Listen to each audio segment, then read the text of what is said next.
పవన్ కళ్యాణ్ చేసే చిన్న తప్పు వల్ల 4 లక్షల కుటుంబాలు ఈ రోజున రోడ్డున పడే పరిస్థితి ఉంది బికాస్ ఆఫ్ నకిలీ మద్యం అంట.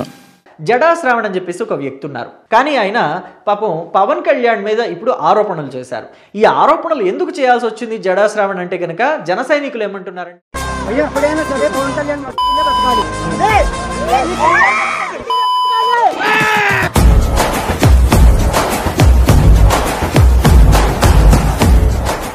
నమస్తే, welcome to Bharati TV.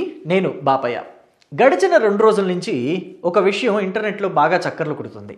Pawan Kalyan 150 కోట్ల ప్యాకేజీ నెలకి తీసుకుంటున్నారు అని చెప్పేసి. నిజమా? ప్యాకేజీ తీసుకునే స్థాయిలో ఉన్నాడా పవన్ కళ్యాణ్? ఎందుకు అంత కర్మ ఏమొచ్చింది? ఆయన చక్కగా పవర్ స్టార్గా ఒక ఇమేజ్ క్రియేట్ చేసుకున్నారు. ఆయన సినిమా ఓకే అని అంటే కనుక 50 కోట్ల నుంచి 100 కోట్లు ఇవ్వడానికి కూడా రెడీగా ఉన్న ప్రొడ్యూసర్లు ఉన్నారు ఇండస్ట్రీలో. మరి ఆయన ఎందుకు ప్యాకేజీ తీసుకుంటారు? ఈ ఆరోపణలు చేసింది ఎవరు? సో ఈ డీటెయిల్స్లోకి వెళ్తే కనుక జడా శ్రావణ్ అని చెప్పేసి ఒక వ్యక్తి ఉన్నారు. ఆయన ప్రొఫెషనల్గా లాయర్, పైగా జై భీమ్రావ్ పార్టీ అనే పార్టీలో ఆయన కీలక సభ్యుడిగా కూడా ఉన్నారు. కానీ ఆయన పాపం పవన్ కళ్యాణ్ మీద ఇప్పుడు ఆరోపణలు చేశారు. ఈ ఆరోపణలు ఎందుకు చేయాల్సి వచ్చింది జడా శ్రావణ్ అంటే కనుక జన సైనికులు ఏమంటున్నారంటే, పాపం ఆయన ఐడెంటిటీ క్రైసిస్లో ఉన్నాడు, ఆయన్ని దేకే వాళ్లే లేరు. బయటకు వస్తే సార్ మీరు జడా శ్రావణ్ కదా, ఓ మేకప్ లేదా, మిమ్మల్ని గుర్తుపట్టలేకపోతున్నాం అని చెప్పేసి సెటైర్లు కూడా వేస్తున్నారు ఇప్పుడు జన సైనికులు. ఎందుకంటే పవన్ కళ్యాణ్ని జన సైనికులు దేవుడులాగా ఆరాధిస్తారు. పవన్ కళ్యాణ్ మీద ఏమన్నా ఆరోపణలు చేస్తే, అంటే నిరాధారమైన ఆరోపణలు చేస్తే తాట తీస్తారు. అలాంటి వాళ్ళు మరి ఇప్పుడు జడా శ్రావణ్ ఎటువంటి ఆరోపణలు, అంటే ఆధారమైన ఆరోపణలు, ఎటువంటి ఆధారాలు లేకుండానే ఇలా ప్యాకేజీ తీసుకుంటున్నాడు 150 కోట్లు నెలకి. అలాగే ఇంకొక ఛానల్లో ఏదో తమ్నైల్ చూశాను, జడా శ్రావణ్ అంటున్నట్టుగా సంతకానికి 2 కోట్లు పవన్ కళ్యాణ్ అని చెప్పేసి. సో మరి ఇలాంటి ఆరోపణలు అన్నీ చేస్తుంటే మరి జన సైనికులు ఏం ఊరుకుంటారా జడా శ్రావణ్ని? ఆయన ఏమైనా దిగొచ్చాడా? ఎందుకు ఊరుకుంటారు? తాట తీస్తారు వాళ్ళు. సో మరి ఇప్పుడు అదే జరుగుతోంది ఇంటర్నెట్లో. ఆయన్ని ఏకి పడేస్తున్నారు జన సైనికులు. సో నిజంగానే పవన్ కళ్యాణ్ అసలు అన్ని కోట్ల రూపాయలు ప్యాకేజీ తీసుకోవాల్సిన అవసరం ఉందా అంటే నో, లేదని చెప్పాలి. ఇదే ఆరోపణలు గతంలో వైఎస్ఆర్ కాంగ్రెస్ పార్టీలో వాళ్ళు కూడా చేశారు చాలామంది. పవన్ కళ్యాణ్ అంటే పవర్ స్టార్ కాదు, ప్యాకేజీ స్టార్ అని చెప్పేసి. ఏమైంది? ఆ ఆరోపణలు నిరూపించలేకపోయారు. ప్రజలు చీకొట్టారు వైఎస్ఆర్ కాంగ్రెస్ పార్టీని. పవన్ కళ్యాణ్ని ఆ రకంగా దూషించినందుకు, ఆ స్థాయిలో ఇబ్బంది పెట్టడానికి ట్రై చేసినందుకు తగిన గుణపాఠం చెప్పారు. కింద 11 స్థానాలకి పరిమితం చేసి కింద కూర్చోబెట్టారు. అధికారం పీఠంలో నుంచి దించి కింద కూర్చోబెట్టారు. సో జడా శ్రావణ్ లాంటి వాళ్ళు కూడా ఇలాంటి తప్పే చేస్తున్నారు. సో భవిష్యత్తులో మరి వాళ్ళకి గుర్తింపు, అంటే ఒకవేళ ప్రజల కోసం ఏదైనా చెయ్యాలి, ఒక పొలిటికల్ పార్టీలో ఒక లీడర్గా ఉన్నాం కదా అని అనుకుంటే, ఆయన మంగళగిరిలో పోటీ కూడా చేశారు లాస్ట్ ఎలక్షన్స్లో 2024లో.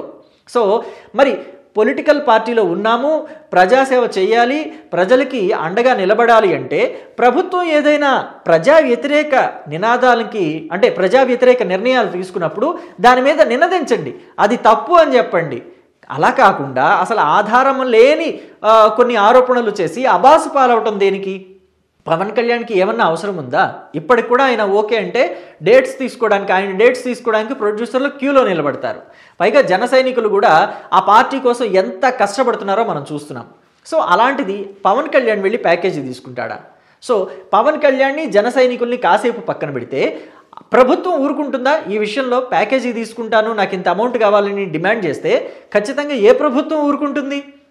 సో ఇప్పుడు ఇంకొక విషయం కూడా తీసుకోవాలి. ఇక్కడ మనం గమనించాల్సిన ఇంకొక విషయం ఉంది. అదేంటంటే జడా శ్రావణ్ ప్రొఫెషనల్గా లాయర్ అని చెప్పుకున్నాం.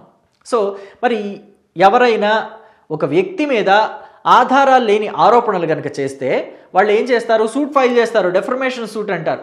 అంటే అది ఏంటి? పరువుకి భంగం కలిగించినందుకు, వాళ్ళ ప్రతిష్టకి భంగం కలిగించినందుకు వాళ్ళు కోర్టులో కేసు వేస్తారు.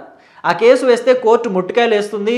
సో లేకపోతే కనుక ఇంత అమౌంట్ కట్టు, వాళ్ళ పరువుకి భంగం కలిగించినందుకు ఇది నీకు పనిష్మెంట్ లాంటిదని చెప్పేసి కొన్ని సందర్భాల్లో తీర్పు ఇచ్చినవి కూడా మనం చూసాం.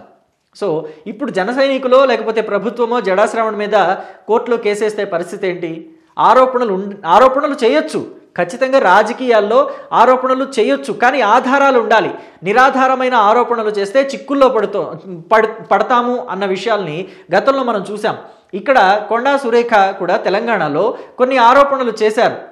అటు నాగార్జున మీద ఇటు కేటీఆర్ మీద నిరాధారమైన ఆరోపణలు చేసి ఆవిడ ఇప్పుడు ఏం చేస్తున్నారు, కోర్టుల చుట్టూ తిరుగుతున్నారు. సో ఆధారం లేని ఆరోపణలు చేస్తే అవి మనకి అవరోధాలు సృష్టిస్తాయి. కాబట్టి వీటిని దృష్టిలో పెట్టుకుని మసులుకోవాలి అన్న విషయాన్ని గుర్తుపెట్టుకోవాలి. సో మీరేమంటారు? నిజంగానే పవన్ కళ్యాణ్ ప్యాకేజీ తీసుకొని పాలిటిక్స్లో కంటిన్యూ అవుతున్నారా? సంతకానికి ఇన్ని కోట్లని పవన్ కళ్యాణ్ తీసుకునే పరిస్థితి ఉందా? అసలు ప్రభుత్వం ఇన్ని కోట్లు పవన్ కళ్యాణ్కి ఇస్తుందా? ఇచ్చే పరిస్థితి ప్రభుత్వంలో ఉందా? అసలే రాష్ట్రం అప్పుల్లో ఉందంటే పవన్ కళ్యాణ్కి 150 కోట్ల ప్యాకేజీ నెలకిస్తుందా? సో దీని మీద మీరేమనుకుంటున్నారు? మీ అభిప్రాయాన్ని కమెంట్ బాక్స్లో తెలియచేయండి. మరొక ముఖ్యమైన అంశం, పవన్ కళ్యాణ్ ప్యాకేజీ తీసుకునే స్థితిలో ఉన్నాడా? పవన్ కళ్యాణ్ ఒక పక్క సినిమాలు చేసుకుంటూ ఇంకో పక్క పాలిటిక్స్ చేసుకుంటున్నారు, బిజీగా ఉన్నారు. సో ఆయనకి డబ్బులు అవసరం ఉంది అనుకుంటే సినిమాలు కూడా చేసుకోవచ్చు. ఆల్రెడీ చేస్తున్నారు, కొన్ని సినిమాలు కంటిన్యూ చేస్తున్నారు. మరి అట్నుంచి వచ్చే డబ్బు ఉండగా ఆయనకి ప్యాకేజీ తీసుకునే అవసరం ఏముంటుంది అనుకుంటున్నారు? నిజంగానే ప్యాకేజీ తీసుకుంటున్నాడని మీరు అనుకుంటున్నారా, లేదనుకుంటున్నారా? దీని మీద కూడా మీ అభిప్రాయాల్ని కామెంట్ బాక్స్లో తెలియచేయండి. Thank you.